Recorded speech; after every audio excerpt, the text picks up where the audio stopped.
Hey there everyone, this is Labyrinth. Welcome back to my playthrough of Etrian Odyssey 3. Last part we covered some of the third floor stuff. This part we're going to cover more third floor stuff. Hopefully we're actually going to finish it. Hopefully. No guarantees. But let's go. Into the forest. Now I'm going to cut my way to the third floor. I'm going to see you guys in a bit.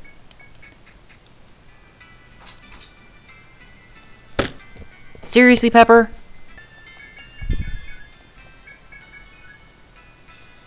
Alright, finally on the passing by of this thing I got a small flower. That's what's necessary to get nectar, so we're going to be able to complete that quest. Back to cutting. Nom nom nom nom. Alright guys, during the floor transitions I decided to grind a little bit. So everyone's level 10 now. It didn't take that long to get them there because they were pretty much already 3/4 of the way done, so I didn't have to do too much to get them to level 10, so I decided to get it done because they were so close. Gonna get Gandra her first level Monarch March, which will allow us to heal as we walk, which is, I'm not kidding, every step will heal 1 HP. And when Monarch March is level 2, it's gonna do 2 HP, and so on and so forth till it's level 10, and it does 10 HP.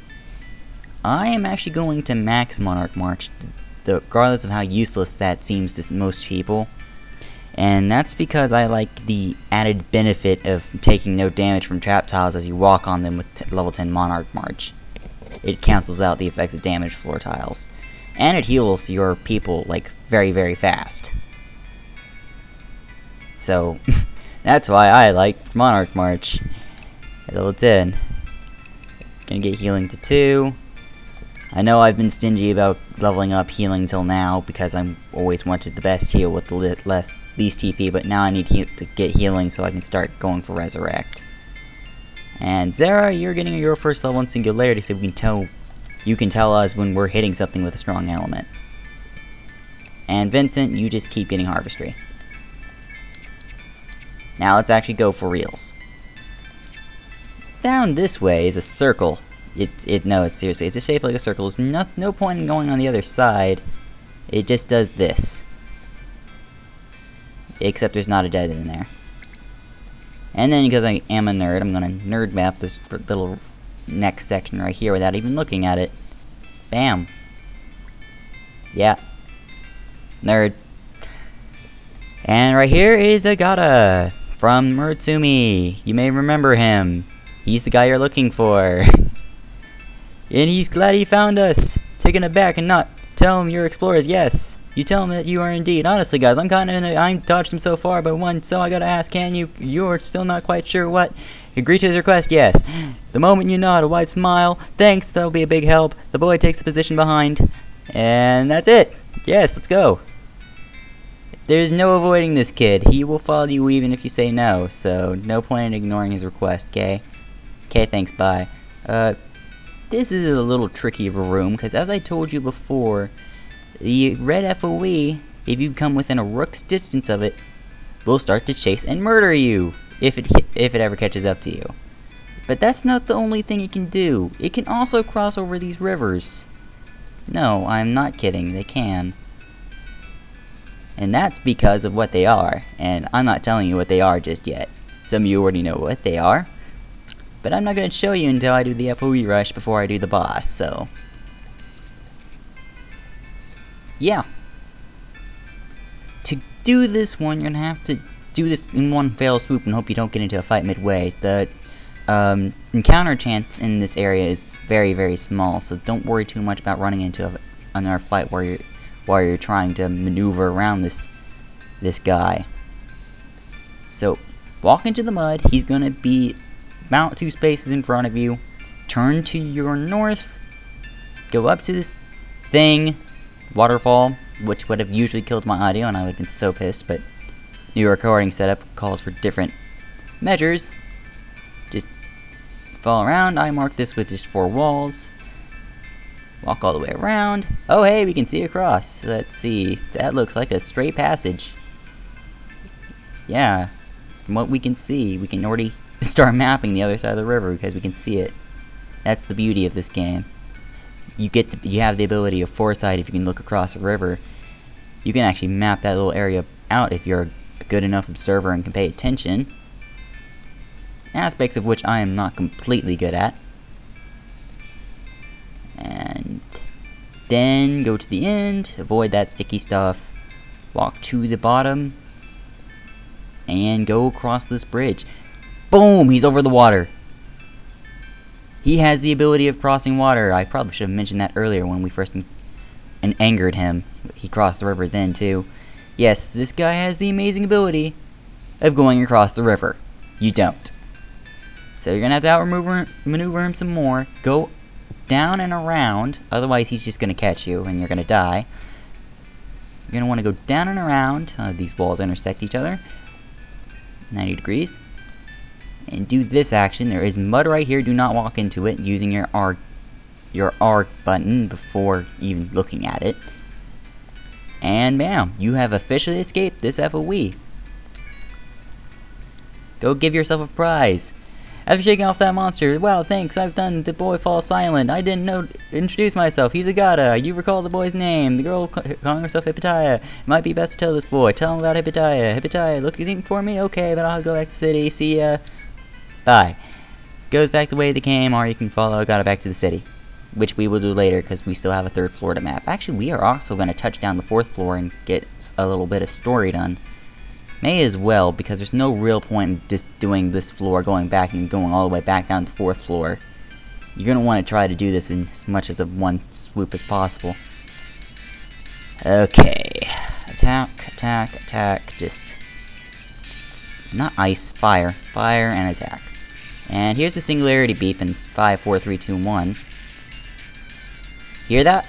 That beep signifies you hit him with a super effective tactic. Now, same thing for the Gigapede. I think the Gigapede's weakness is Volt. So, let's listen again.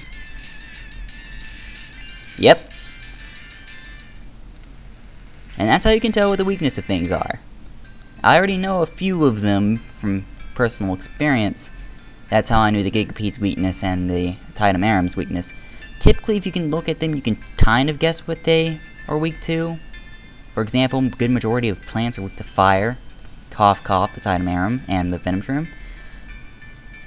And so on and so forth. You just kind of take either the visual cues of the monster, or you kind of just guess. Typically, you're going to have to guess. What's here? Nothing. Thanks, game. Let's go over here, then. Oh, meet the Cilia Crab. The Cilia Crab is a big defensive monster that will crush your team if you can't kill it before it puts up its defense. However, it's weak to every single element in the game, so good luck. Any magical element is its weakness. It's weak to all of them. I kid you not, it's weak to every single solitary last one of them. But I'm just gonna Ice Star the Claw Shrimps because I can. Let the rest of the people deal with the Cilia Crab. As you can see, the shrimp's weakness is ice. That's also how they give you their item. So keep that in mind too. Attack, attack. For the love of... Jack, shush!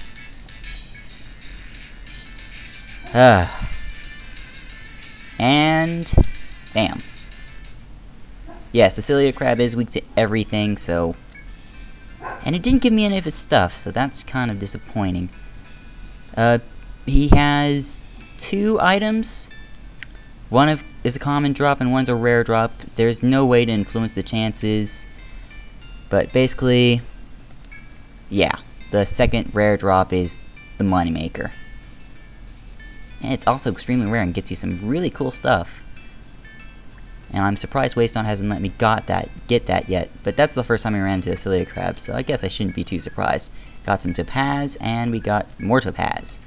I believe we need 10 Topaz if we want the armor that comes from getting Topaz. I don't quite remember, but that's my best guess. Let's go over here. Wow, that's a lot of fanged fish.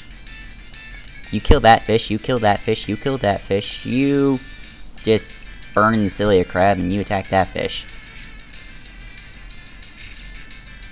Vincent and Sarah not using a magical attack is the only thing that cannot hurt a fanged fish. Seriously. You do that. You do that. Kiara, you finish that off. You use Ice Star. I'm just going to prove to you that it's weak to every element. Gandra, Ice Star. Bam. See? It's weak to ice. And as you can guess, it's also weak to Volt. It's weak to everything. I kid you not. Any magical attack will hurt and decimate it. And it's actually, if you're using a mainly physical team, it's a good thing. That Cilia Crab will be slightly harder to kill, especially if you don't kill him off before he uses his defensive move. So try not to be distracted by the Cilia Crabs around if you're using a physical team. And this goes over here. And turn here, and there's a check. As you admire the crystal clear brook flowing through the rush forest, you spot a tiny feature. Looking closely, you see a small crab is stuck between the rocks struggling to break free. The crab is well within reach if you like to reach out and attempt to rescue it. Try. You attempt, but no matter how much strength you apply, the stream won't move. Despite your concern for the poor crab, you leave. There is 2 things that will help you get this. I believe it's a medicine or a Therica. I don't remember. But if you have a gladiator or a arbalist, you will be able to get the item from this square. So you need one of those 2 in order to get that item. I don't remember what the item is though, so check out for yourself if you have one of those kinds of people. And that goes that way. This leads into a blank room that won't be important to like the end game. So we're gonna ignore that. And we're gonna go down over this way and go down here. Just keep going. And apparently the Venom Shrooms and Gigapede wanted to say hi, so they did. Well, charge tactic. Attack order. You hit that. You just kill the Gigapede and we'll start getting everyone on the Venom Shrooms. Alright. Kiera, one-shotted. Awesome. Vincent, Gold Star. Didn't quite one-shot the Gigapede. That's kind of irritating. And everyone got poisoned too, so that's also irritating. Can't win them all. But at least we majorly damaged him. That's good. We can't get the Gigapede's large jaw anymore because I don't have anyone who can cut anymore. So, one bad side. But I'm not too overall concerned. Wait, is this map like this? Or am I going too far? I'm going too far, aren't I? Let's fix that before this thing lags the hell out of my computer. Boom. Boom. I don't think there's any events at the end of this small peninsula, so I'm just going to kind of ignore it. Now go down here for fun and profit. Remember this? Yeah, you should. You should remember this good. So what I like doing is going down here, enabling these 2 shortcuts. This will make going to the 4th floor even easier. And in this box is a Medica 2! We don't really have 10 million of those, so I don't need to explain that. At least now we got it, so let's go. Clean up the map a little bit. I'm gonna do the rest of the map cleanup off screen. So going up there is the way to the 4th floor. Right here. Except I ran into a fight the step before we can get in. That's great, game. That's fantastic. We're just getting up on the Gigapede. Don't see any reason not to. We're really close to ending off this episode, too. We just have to, you know, not die and reach this last story point. Then I can say I completed both the 3rd floor and the very beginning of the 4th one. Just auto. Oh, if you kill a Venom Shroom while it's asleep, you will also not be poisoned. Just saying. Figured that out on the whim. Alright. And welcome to the 4th floor. You will not be able to go far in here, so you may as well go as far as you can. Because the farthest you can get is about 3 steps. I kid you not. Let's count them, shall we? In a little second. Alright. 1, 2, 3. And we get stopped. As you steadily progress through the labyrinth, a young man appears before you. His piercing gaze reflects into a smile. He speaks slowly, as if choosing his words carefully. We meet again on the 2nd floor. Glad to see you're safe here. You're one of the luckier guilds. The young man then shifts his gaze deeper into the forest. Lucky enough to survive thus far, trespassing further into the labyrinth is forbidden. It is simply much too dangerous, he shrugs, his piercing gaze again fixed on you. He seems unlikely to bend his stance, so you may attempt to appeal to his reason. Speak to him, yes. It doesn't matter if you speak to him or not. If you don't speak to him, it implies to him that you're waiting for him to respond. You ask him why those are why we're not allowed, and he says, "This is far enough. Only those with idle curiosity, those with higher callings may go further. AKA, you need permission from the Synodus. If you strive to go greater, see the letter, then return to the Synodus and petition them a letter from the Marcus if that's what you wish." Stuff. And your best option at the moment is to turn around. That's it. You can't access that shortcut. That leads to a camp spot for later on the floor. And this floor is going to be a lot of fun because there's quite a few nice quests on it, and this floor is amazing. But first, that's for next time. So first, we're going to teleport home. Go into more about the 4th floor fights in later parts too. And no, we don't have any quests to turn in just yet. Not until I do this anyway. Let's sell this stuff. Soft bark I got on the way down, so let's get this. Main gaucher, that's pretty okay. Their tail, small flower, nectar. Nectar is an amazing item that allows you to revive your people, and it's actually kind of cheap. Topaz, new items are available. We need more topaz in order for it to be of any use. Pseudopod.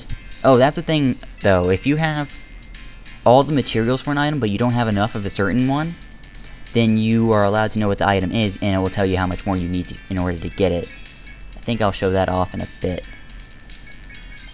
Poison Hypha, Paralysis Ankh, that's nice. Poisonous Tail, Sharp Tooth, Frog Cheek, Small Shells out the wazoo. Stuff.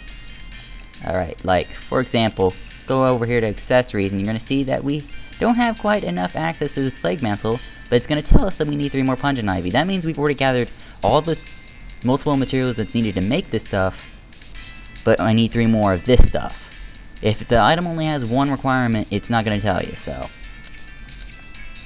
Just a little bit of info on that. And we're going to go to the bistro, and, oh, we got to go talk to the girl at the firm. That's fine. Doc. Oh, how can I be so careless? You already did this. Go back and get your reward. Alright, let's do that. And we get the Volt Hammer, which allows us to put the Electric Infinity. I believe this is the first elemental hammer we have access to. It's a great way of adding an element that you don't have onto the weapons of one of your people to make them stronger against. Like, for example, this Volt Hammer will help you against the centipedes and the stuff like that. But that's it for this episode. Next time, on my playthrough of Etrian Odyssey 3, we are going to go to the Synodus, ask what the hell is wrong, and we're going to continue our way to the 4th floor. See you guys then. Bye-bye.